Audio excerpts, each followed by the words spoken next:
Ever since I can remember, we've always had one of those old vintage Parker Brother Ouija boards sitting in our closet collecting dust. When I was a kid, I always wondered what it was. From the box, it seemed like a horrible board game, until one day I found out what a Ouija board really is, and immediately dug it out of the closet.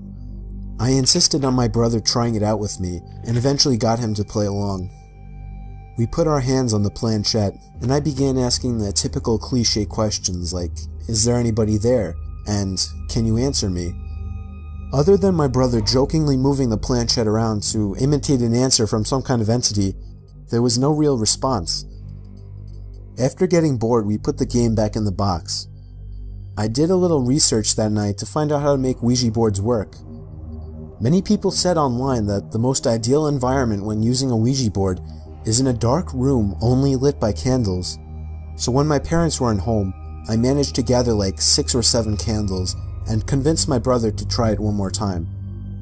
I lit the candles and set them around the table in the dining room with all the lights out. We tried one more time. I asked again if there was anybody there. The planchette began to move. I told my brother to stop moving it, but he swore he wasn't. I told him to move his hand away, and he did. It kept moving. My brother thought I was messing with him, but I didn't pay attention. The planchette landed on the word yes.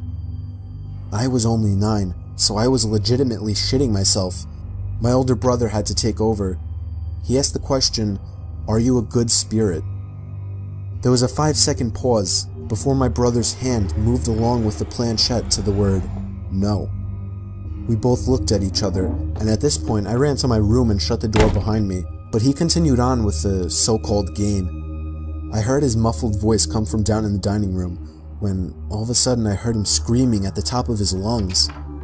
I ran back downstairs to see what was wrong. He was holding up his shirt, revealing a small open wound that almost looked like a claw mark. He told me to set the fireplace immediately, and I obeyed. He threw the thing in the fireplace and told me to never speak of what happened to anybody. We have never used a Ouija board since.